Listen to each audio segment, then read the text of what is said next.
पे अंदर पानी भरा हुआ था। काना में जो होता है वहाँ पे अंदर जाने का इरादा बना चुका था क्योंकि उसे शक था कहीं सूखा वहीं पे तो नहीं है। इसलिए अंदर जाते हुए वो कह देता है कि अगर मैं 5 मिनट में नहीं आता हूँ तो तुम मेरी रिंग से इस लड़की को दे सकते हो। वहीं दूसरी तरफ घोस्ट फेस जो होता है उस लड़की को अपने गन पॉइंट पे रख लेता है। वो उससे पूछता है कि मुझे पता है तुम झूठ बोल रही हो, आखिरकार सच्चाई क्या है, तुम मुझे बता दो। उसकी बात सुन के वो लड़की अपनी पावर का इस्तेमाल करती है।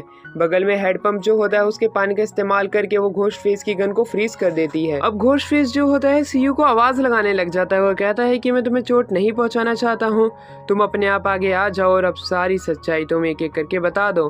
वहीं दूसरी तरफ हमें सीयू के बारे में बताया जाता है जिसके अंदर मल्टीपल पर्सनैलिटी डिसऑर्डर होता है और उसके ऊपर उसके भाई की सोल का ही कब्जा है जो कि आइस एलिमेंट को काबू करती है और सीयू वाटर एलिमेंट को। वो दोनों आपस में बात कर रहे होते हैं कि हमें इसे मारना पड़ेगा वरना ये हमें मार देगा, वक्त रहते ही हमें कदम उठाना चाहिए।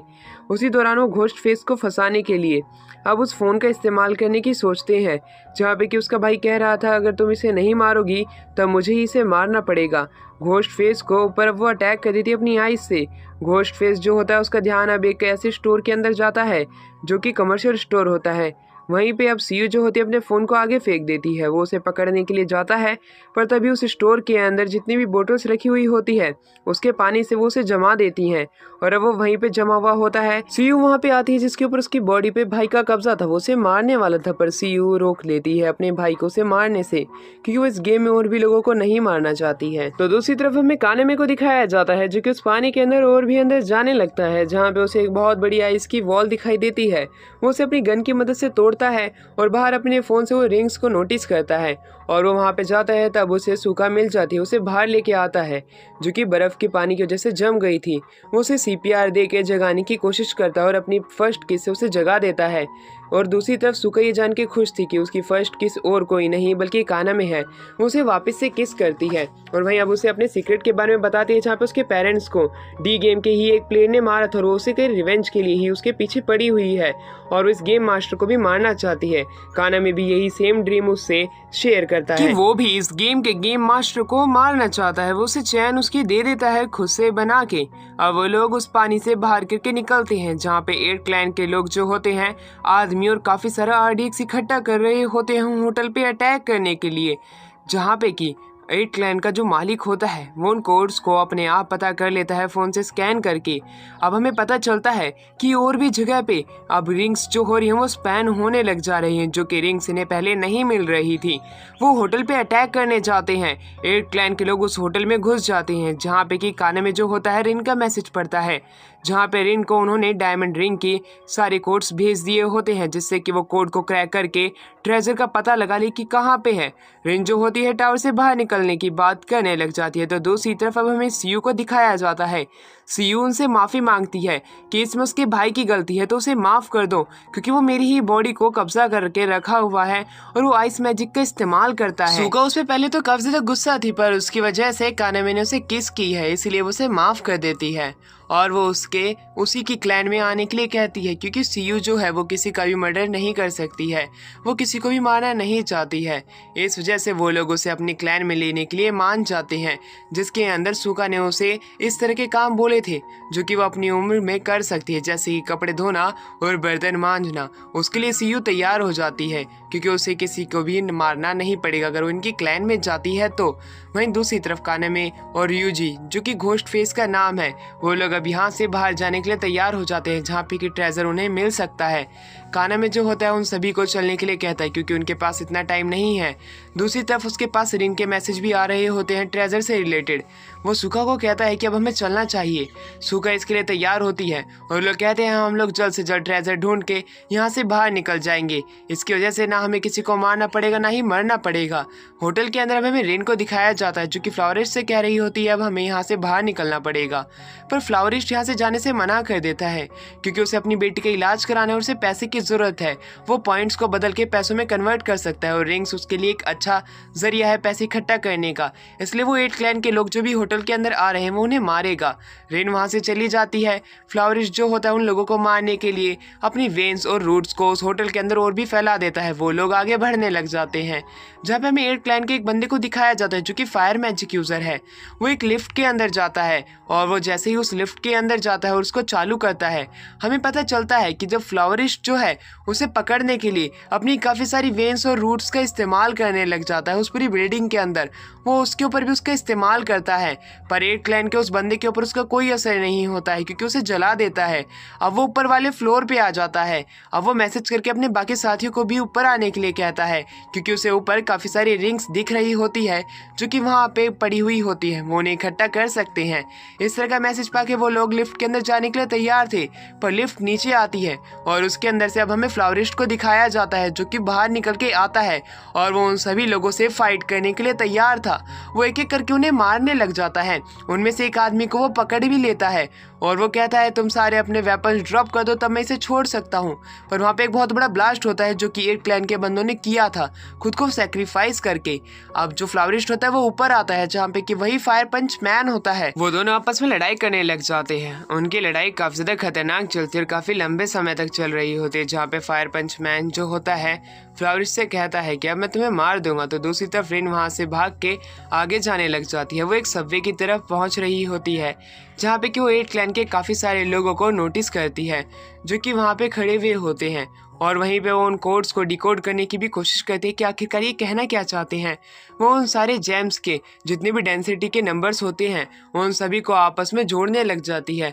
वो अपनी स्किल का इस्तेमाल करती है और उससे उसे पता चलता है कि इन सारे जेम्स की मदद से उसे कोऑर्डिनेशन के बारे में पता चला है जो कि एक सबवे के हैं। अब वो वहाँ पे बढ़ने लग जाती है। धीरे धीरे करके उसके जैसे जैसे दिमाग में सारे कोऑर्डिनेट सॉल्व हो रहे थे उसे पता चलता जाता है कि वो ट्रेजर उन्हें कहाँ मिलेगा। दूसरी तरफ फायर पंच मैन के बारे में वहीं पे फ्लावरिश को रिन एक बात बताती है कि एट क्लैन के अंदर ऐसे दो लोग रहते हैं जिनसे कि उसे बच के रहना है। सबसे पहला तो उसका गिल्ड लीडर और दूसरी तरफ वो जो बंदे हैं जिसकी वो बात कर रहे हैं उनमें से एक बंदा जिसका नाम कैन है जिसके पास टेलीकिनेसिस की पावर है, तो दूसरा बंदा जिसे कि फायर पंच नाम के नाम से जाना जाता है जो कि फायर मैजिक यूज़र है, उससे बच के रहना है। पर फ्लावरिश की किस्मत खराब थी, वो पहले ही वन पंच मैन यानी कि फायर पंच मैन से मिल चुका है जिसके एक मुक्का भी उसे खत्म करने के काबिल है। वो उससे बच के भागने लग जाता है। वो एक बिल्डिंग के कॉर्नर पे आके फंस जाता है उससे फाइट करते हुए। पर वहीं दूसरी तरफ हमें कैन को आते हुए दिखाया जाता है जो कि टेलीकिनेसिस की पावर का इस्तेमाल करके उसके मुक्का मारता है। कैन जो होता है फायर पंच मैन के हाथों के आर पार उसका सीना हो जाता है। इस प्रकार फ्लावरिश जो होता है वो मारा जाता है। वहीं पे जो पंच मैन होता है वो उसे नीचे फेंक देता है, पर फ्लावरिश ने अपना एक दिमाग लगाया था, वो वहाँ पे एक बहुत बड़ा ब्लास्ट कर देता है। उस ब्लास्ट की वजह से उसे लग रहा होता है कि ये दोनों मारे जा सकते हैं, पर ये सारा उसका सोचना गलत था, ऐसा कुछ भी नहीं होता है। पर फ्लावरिश वहाँ से बच के निकल जाता है सीढ़ियों के नीचे, पर जो ब्लड स्ट्रेंस जो उसके बच गए थे उसकी वजह से वो उसकी पोजीशन देखने में कामयाब हो पाते हैं और एट क्लैन के वो दोनों बंदे उसके पास आते हैं और उसे मारने के लिए तैयार हो जाते हैं।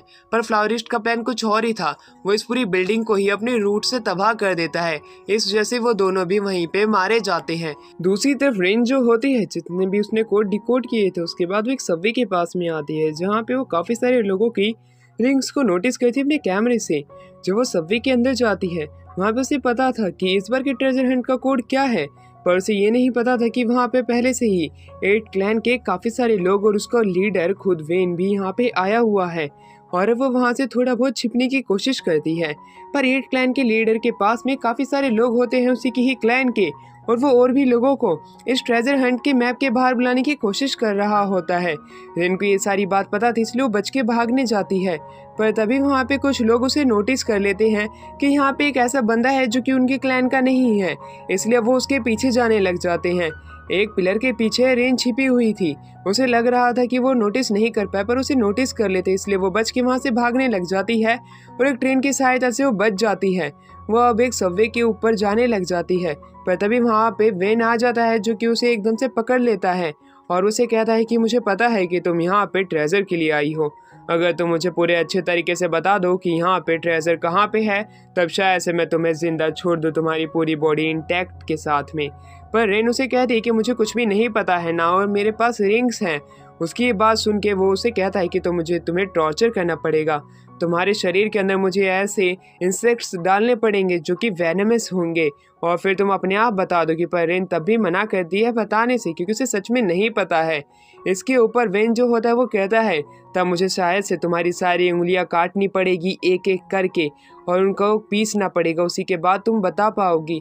पर तभी वहाँ पे शुका आ जाती है जो कि अपनी चैन से उसे बचा लेती है। काना में भी अब वहाँ पे आ चुका था। काना में जो होता है रेन को लेके वहाँ से भाग जाता है। तो दूसरी तरफ बाकी के लोग उनसे फाइट करने के लिए तैयार होते हैं 8 क्लैन से। काना में शुरुआत में तो उससे कहता है कि हम शायद से एक ऑफर ये तय कर सकते हैं, हम तुम्हें ट्रेजर के बारे में बताएंगे पर तुम हमें जिंदा जाने दोगे। पर वैन उसे मना कर देता है क्योंकि कभी भी 8 क्लैन ने किसी के साथ किसी भी तरीके का ट्रेड नहीं किया है और वो सिर्फ लेती है, किसी की जान छोड़ती नहीं है। उनके बीच में फाइट तो शुरू हो जाती है। फाइट बिल्कुल कांटे की टक्कर की चल रही होती है। काना में अब रेन को लेके एक जगह पे छिप जाता है। वहीं पे रेन उसे बताती है कि ये लोग काफ़ी ज़्यादा ताकतवर हैं। तो दूसरी तरफ उनकी टीम काफ़ी ज़्यादा कमज़ोर पड़ती हुई दिखाई दे रही थी क्योंकि जो वेन है वो वाकई में काफ़ी ज़्यादा शक्तिशाली है। पर वहीं घोस्ट फेस जो होता है उसकी एबिलिटी के बारे में पता कर लेता है कि वेन की जो एबिलिटी है वो 5 मीटर के अंदर कहीं पे भी टेलीपोर्ट होने की है और 1 मीटर के अंदर जितने भी वेपन हैं वो उनको नष्ट कर सकता है। अगर घोस्ट फेस एक 5 मीटर की से ज़्यादा दूरी पर रह के अगर उसके ऊपर अटैक करेगा तब वो शायद उसे मारने में कामयाब हो पाएगा। वेन को ये चीज़ पता चल जाती है और उसे काफ़ी ज़्यादा अनोइंग लग रहा होता है घोस्ट फेस। वो अपने कुछ लोगों से उसके ऊपर अटैक करवाता है और पीछे से उसे पकड़ लेता है। वहीं पे वो उसका एक हाथ काट देता है। अब उसका हाथ कट चुका था। दूसरी तरफ काना में जो होता है वो आगे बढ़ने लगता है उसे बचाने के लिए, पर वो रेन को कहता है तुम पता करो ट्रेजर कहाँ पे हो, ट्रेजर का कोड क्या है। वहाँ पे रेन ऐसा ही करती है।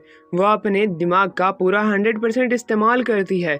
वो इतनी डीप स्पेस में वर्ड्स और नंबर्स के चली जाती है कि उसे पता चल जाता है कि इस कोड को कहाँ पे सेट करना है और ट्रेजर आखिरकार क्या है। वो सारी बातें कानामे को बता देती है। दूसरी तरफ वेन जो होता है घोस्ट हंटर को मारने वाला था, पर घोस्ट हंटर ने सोच रखा था कि मैं इसके हाथों जलील होने से अच्छा खुद को ब्लास्ट ही कर लूँगा और इन सब को लेके आखिर में मर जाऊँगा। पर कानामे वहाँ पे आ जाता है। कानामे को आता हुआ देख के वो हैरान था। कानामे एक की दिखाता और कहता है ये की मैं तुम्हें जब ही दूंगा जब तुम हमें जाने दोगे। जिसके ऊपर वेन कहता है कि मैं तुम्हें जाने नहीं दे सकता हूँ, हम एक क्लैन के लोग हैं, हमने कभी किसी को दिया नहीं है, सिर्फ लिया है, और अगर मैंने तुम्हें जिंदा छोड़ दिया तब हमारी बेइज्जती होगी। तो दूसरी तरफ घोस्ट फेस को पता था कि कानामे झूठ बोल रहा है, ये असली की नहीं है ट्रेजर की। तो दूसरी तरफ घोस्ट फेस को वेन को भी मारना था क्योंकि वेन ने ही इसके भाई को मारा था, वो बदला लेना चाहता है। तो दूसरी तरफ अब कानामे की बात को सुन के वो उसे कहता है कि मैं तुम्हारी बात नहीं मान सकता, इसलिए कानामे उस की को ब्लास्ट करने के बारे में पहले ही इरादा बना चुका था। इसी वजह से अब हमें बताया जाता है कि वेन जो होता है अब उसकी बात में थोड़ा इंटरेस्ट ले चुका है। वहीं वो उसे ट्रेजर के बारे में पूछता है, जिसपे कानामे उसे बताता है कि जब हमने उन सारी रिंग्स के कोड को डिकोड करने की कोशिश की थी तब हमें इस की के बारे में पता चला था और इस की का इस्तेमाल भी उसके बारे में पता चल चुका है कि किस जगह पे करते हैं। ये सारी बातें उसे बताते हुए कहते हैं उन सारे नंबर्स को मिला के ऐसा नंबर बाहर आया जिसे अगर 2 हिस्सों में बांटा जाए तब एक इस तरह की लोकेशन मिलती है जहाँ पे कि एक बहुत बड़ा स्टैचू रखा हुआ है और उसी के पास में ही एक सेंट्रल बैंक है। शायद से उसी के लॉकर की हो सकती है जिसकी मदद से तुम्हें कई सारा पैसा भी मिल सकता है। उसकी इस तरह की बात को सुन के वेन को पहले से ही पता था कि अगर वो इस ट्रेजर के पास में जाता है तब उसे काफ़ी सारा पैसा तो मिल सकता है और साथ में काफ़ी अलग अलग तरह के प्रिविलेजेस भी मिल सकते हैं। इसलिए वो थोड़ा बहुत कंफ्यूज था कि अगर मुझे इस डील को कंफर्म करना चाहिए या नहीं करना चाहिए। पर एट दी एंड उसका घाटा कुछ भी नहीं था। उसके पास इतने लोग हैं कि वो इन्हें कभी भी मार सकता है, इसलिए वो इस चीज़ के लिए तैयार हो जाता है और कहता है कि मैं तुम्हारे साथ तैयार हूँ, पर मैं तुम्हारी इस की के बदले सिर्फ एक की ही जान बख्शने का वादा करता हूँ। उसकी इस तरह की बात को सुन के कानामे जो होता है उसकी इस डील के लिए राज़ी हो जाता है क्योंकि उसमें उसका भी प्रॉफिट था, क्योंकि उसे तो अपनी ही जान बचानी है। ये सारी बात सुन के वेन जो होता है उसे और भी ज़्यादा खुश हो जाता है। अब कानामे जो होता है वो कहता है तुम्हें की दे रहा हूँ, तुम्हें बस मेरी जान बख्शनी है। वेन मान जाता है और काफ़ी ज़ोर ज़ोर से हंसने लगता है। घोस्ट फेस को पता था कि केनी जितनी भी बातें बोल रहा है ये झूठ है और ये शायद से उसकी तरफ एक इशारा है। जब वो घोस्ट फेस उसकी तरफ बढ़े तब उसे घोस्ट फेस के ऊपर अटैक करना है। कानामे की को फेंक देता और कहता है तुम खुद ट्राई कर लो इस की के बारे में, और वो कहता है कि मैंने तुमसे झूठ बोला था, घोस्ट फेस अपना कमाल दिखाओ। ऐसी बात सुन के घोस्ट फेस जो होता है उनसे फाइट करने लगता है। तो दूसरी तरफ कानामे जो होता है वहीं पे रखे हुए एक एटीएम के अंदर कुछ कोड डालता है और इस प्रकार वो ट्रेजर हंट मैप को जीत जाता है जब एक पार्सल उसके नीचे आके गिरता है। वो सभी लोग एक एक करके वहाँ से टेलीपोर्ट होने लगते हैं। एट द एंड उसने सबकी जान बचा ली थी। अब कानामे के पास में जो एक लिफाफा सा आया था उसके अंदर एक फ़ोन निकलता है। वो उस फ़ोन को उठाता है और उसके अंदर एक कॉल आती है। कॉल के पीछे का आदमी खुद को गेम मास्टर बताता और वो उसकी हर एक इच्छा पूरी करने के लिए तैयार था, बस ऐसी इच्छाएं छोड़ के, जैसे कि मुर्दे इंसान को जिंदा करना या खुद को अमर बना लेना। ऐसी विशेष को वो पूरा करने में नाकाम रहेगा। इस वजह से कानामे जो होता है उसे अपनी विश बताता है कि वो चाहता है कि ये गेम इस पूरी दुनिया के अंदर से खत्म हो जाए। उसकी ये बात तो सुन के गेम मास्टर हंसते हुए कहता है कि तुमने क्या मुझे बच्चा लगा रखा है। इस तरह की विशेष को मैं पूरा नहीं करने वाला हूँ। जिसमें मुझे लगेगा कि मेरा इंटरेस्ट है मैं उस विश को ही पूरा करूँगा।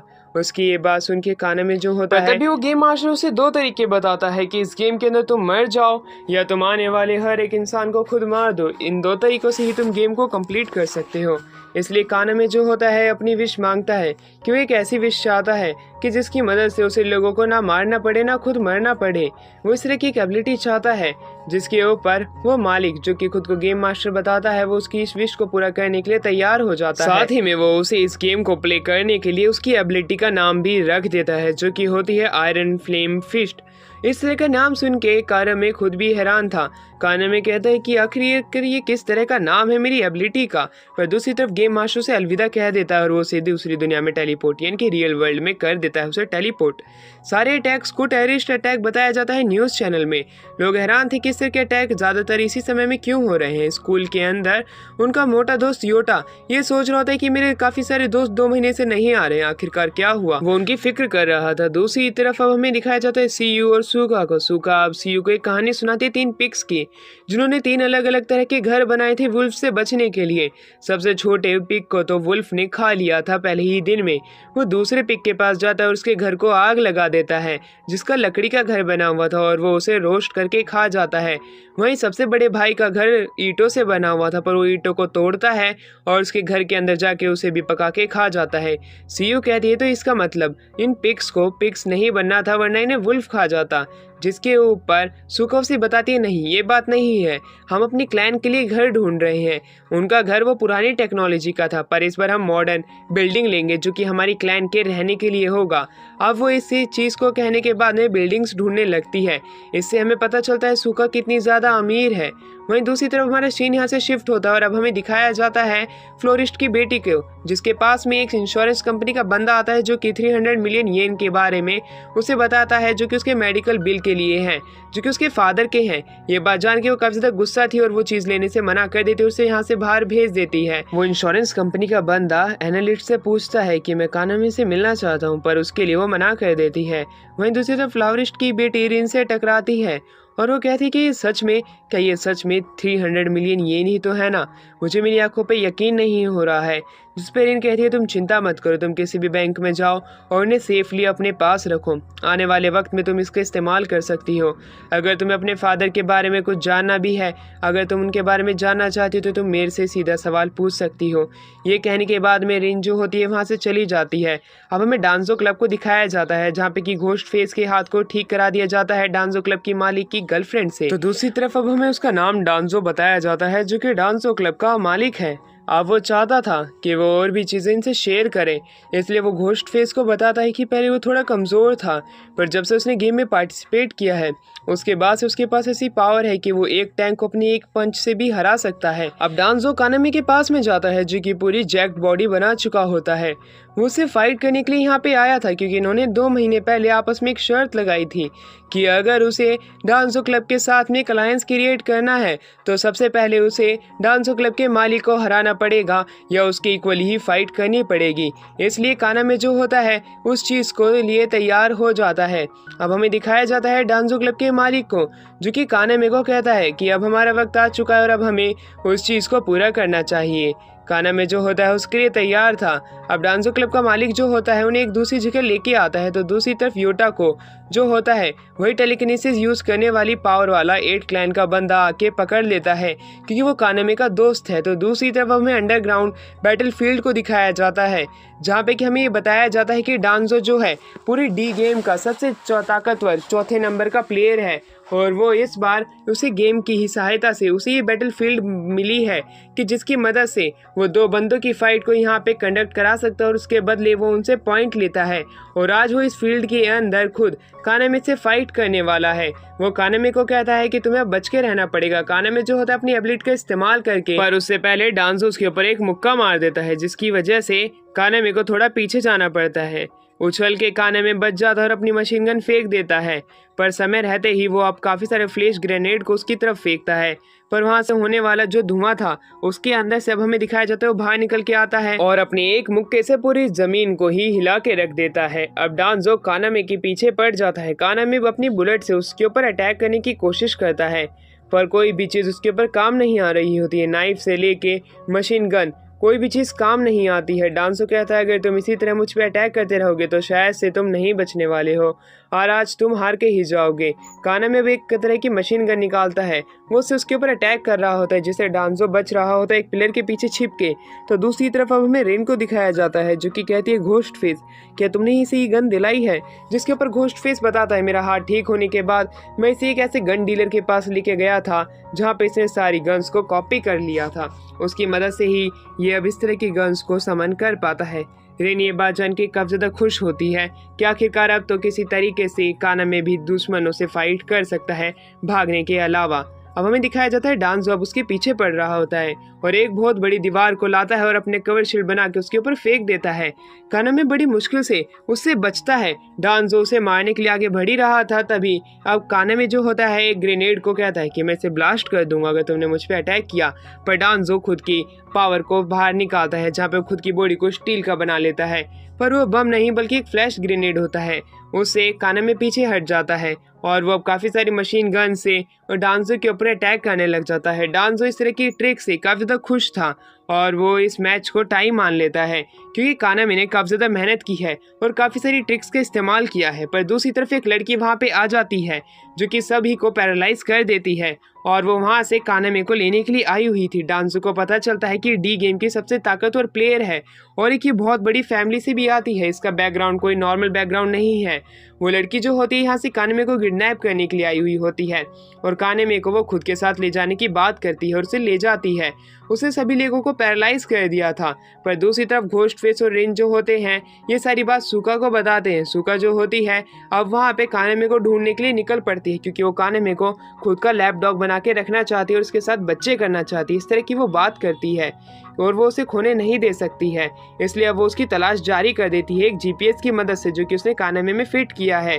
दूसरी तरफ वो उस नंबर 1 प्लेयर को दिखाया जाता है जो कि कहती है मेरी फैमिली कम से कम 2000 साल पुरानी है, हम लोग एसेशियंस हैं और वहीं मेरी फैमिली को एक हायर चाहिए और उसी की वजह से तुम हमारी फैमिली के सक्सेसर बन सकते हो और तुम्हें मुझसे शादी करनी पड़ेगी और मेरे साथ बच्चे करने पड़ेंगे जो कि आने वाली जनरेशन के सबसे ताकतवर डी गेम के प्लेयर होंगे। पर कानामे जो होता है इस चीज़ के लिए मना कर देता है और उससे कहता है कि तुम्हें ऐसा लगता है कि तुम हकीकत में ये कर पाओगी, बल्कि ऐसा कुछ नहीं हो पाएगा। तभी उसका ड्राइवर बताता है कि हमारे पीछे कुछ लोग आ रहे हैं जो कि कानामे के ही फ्रेंड है। उसकी ये बात सुन के वो लड़की हैरान थी कि इसके दोस्तों ने इतनी जल्दी उनकी लोकेशन भी ट्रैक कर ली, इसीलिए वो उसे फ़ोन लगा के देती है और सुका को उसका पीछा करने के लिए मना कर देती क्योंकि अब वो उसका हो चुका है।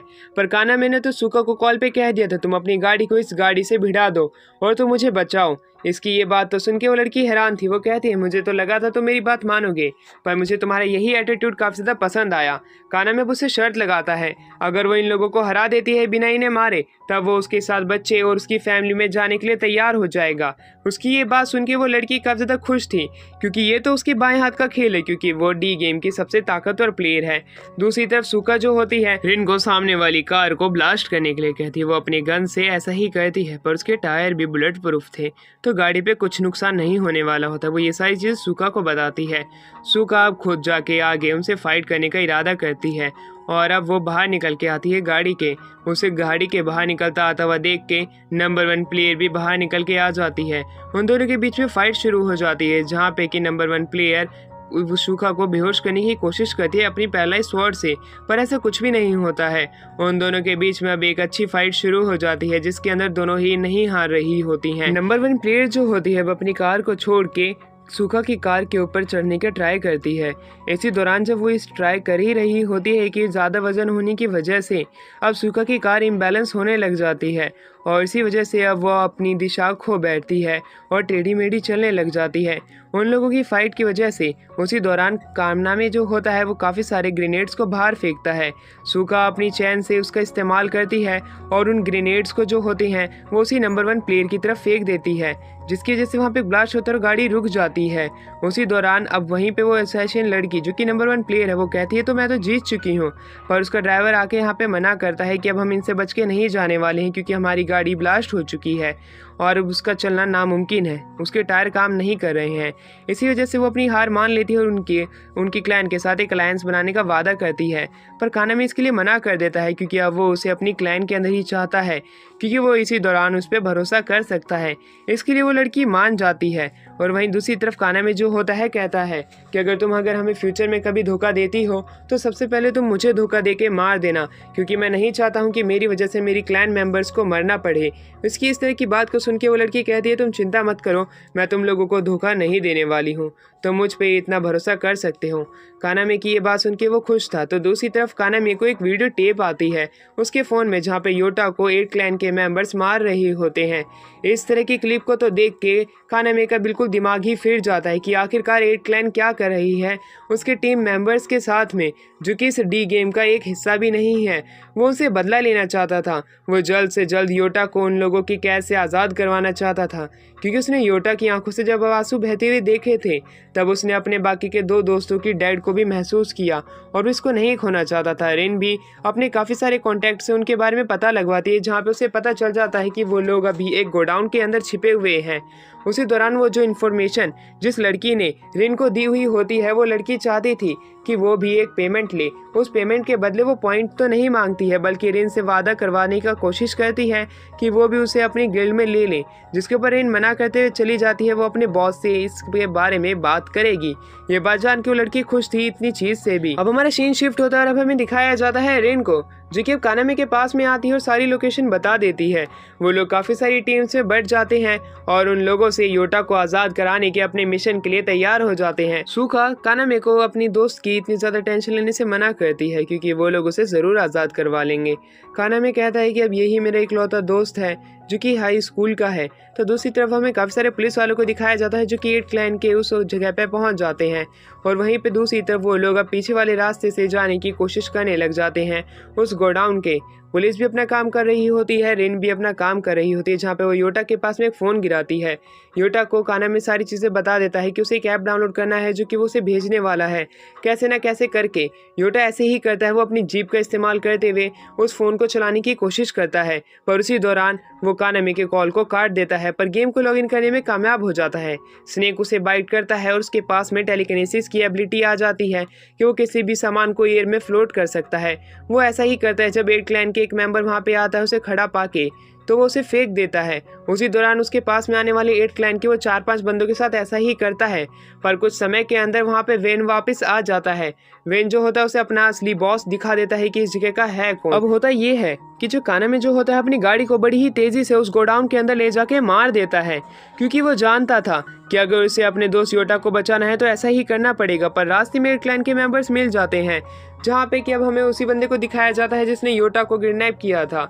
उससे फाइट करने के लिए डांसो क्लब का एक मेंबर वहीं रुक जाता है और बाकी के लोग अंदर चले जाते हैं, जहाँ पे डांसो क्लब का जो बंदा था वो कहता है कि मैं तो तुम्हें जानता हूँ, तुम तो वही बंदे हो जो कि रेसलिंग किया करते थे, आखिरकार तुम उसकी मदद क्यों कर रहे हो वेन जैसे आदमी की जो कि इतना ज़्यादा बुरा है। जिसके ऊपर वो बंदा बताता है जिसका नाम कैन है। कैन उसे बताता है कि तुम्हें नहीं पता है, जब मैं अपने एक रेसलिंग मैच में था उस दौरान एक बंदा मुझसे गलती से मर गया, पर मुझे उसकी सज़ा हुई। उसकी फैमिली मुझे एक किलर की तरह देखा करती थी और सारे लोग मुझसे अलग तरीके से बिहेव करा करते थे। जब मैं पूरा टूट चुका था तभी वेन आया और उसने मुझे समझाया हम लोगों की एक अलग दुनिया है, हमें लोगों को मारना काफ़ी ज़्यादा पसंद है, इसी से हम खुश रह सकते हैं और तभी से मैं खुश रहने लगा हूँ। उसकी ये बात सुनकर डांजो क्लब का वो मेंबर कहता है कि तुम तो अपनी पावर इंक्रीज कर चुके हो पर अपने दिमाग का जितना भी लेवल है उसे डाउन टू अर्थ कर चुके हो, तुम्हारे समझ में नहीं आने वाली है इंसानियत के बारे में। अब उसी दौरान डांजो क्लब का वो मेंबर जो होता है अपनी स्किल का इस्तेमाल करता है और वो एक चश्मे को पहन लेता है और एक असली बैटल रॉयल गेम उसके साथ में शुरू कर देता है, क्योंकि अब उसे पता था अगर उसे उस बंदे को हराना है तब वो अपनी असली ही पावर का इस्तेमाल कर सकता है। उसकी असली पावर ये थी कि उसकी स्पीड काफ़ी ज़्यादा तेज़ बढ़ सकती है और हर किसी को पता है कि इस कुंफू की दुनिया में स्पीड ही सबसे ज़्यादा इम्पोर्टेंट होती है। दूसरी तरफ रेन को दिखाया जाता है जो कि सीयू के साथ मिलकर क्लैन के मेंबर्स को बाकियों को मारने लगती है। पानी का सोर्स पास में होने की वजह से सीयू भी अपनी पावर का अच्छे से इस्तेमाल कर पा रही होती है और रेड क्लैन के काफ़ी सारे मेंबर्स को वो लोग मार रहे होते हैं। वहीं दूसरी तरफ गोडाउन के अंदर हमें दिखाया जाता है घोस्ट फेस को और कानेमे को। अब वो लोग वहाँ पे कैनन को यानी कि योटा को ढूंढ रहे होते हैं। वेन कहता है कि तुम्हें उसे ढूंढने की कोई ज़रूरत नहीं है, पीछे वाले बक्से को खोल के तो देखो। अब कानेमे जो होता है पीछे वाले बक्से को खोलता है जिसमें से ब्लड निकल रहा था। उसके अंदर योटा के काफ़ी सारे बॉडी पार्ट्स को काट के डाला गया था। उसे देख के तो कानेमे के आंसू निकल जाते हैं, वो काफ़ी ज़्यादा रोता है, वो पूरा टूट चुका था। अब वहीं पे वेन जो होता है वो कहता है अपने आदमियों से कि इन्हें मार दो, ये हमारे किसी काम के नहीं है, मुझे लगा था इनसे और मज़ा आएगा। पर दूसरी तरफ कानेमे जो होता है अपनी एक बुलेट से एक बंदे को मार देता है। इस बार हम पहली बार देखने वाले हैं कानेमे को जो कि फुल पोटेंशियल में उनसे फाइट करने वाला है। पहली बार उसने किसी को मारा होता है और इस बार वो पूरी एक ऑर्गेनाइजेशन यानी कि 8 क्लैन को ख़त्म करने वाला है। 8 क्लैन के लोगों को वो कहता है कि मुझे लगता था कि लोग इस गेम के अंदर लोगों को जानबूझ के नहीं मारना चाहते हैं, पर मैं गलत था। तुम जैसे लोग हर जगह पे रहते हैं जो कि लोगों को मारने में खुद को काफ़ी ज़्यादा वीर समझते हैं। आज मैं तुम लोगों को ख़त्म कर दूंगा। और वो एक एक करके उन सभी को ख़त्म करने लगता है। वेन के ऊपर अब वहाँ पे पीछे से सूखा अटैक करती है और उसे अपनी तरफ अट्रैक्ट करते हुए किसी और गोडाउन में ले जाती है। किसी और गोडाउन में आके वेन जो होता है उसका पीछा करता है। तो दूसरी तरफ बाकी के 8 क्लैन के मेंबर्स को कानामे और घोस्ट फेस जो होते हैं गाजर मूली की तरह काटते हुए अपनी गोलियों से आगे बढ़ रहे होते हैं। जो बचे हुए लोग होते हैं जिनके अंदर जान बची थी उन्हें घोस्ट फेस मार रहा होता है। ऐसे ही दोनों मिलके काफ़ी सारे 8 क्लैन के मेंबर्स को उस गोडाउन के अंदर मार देते हैं।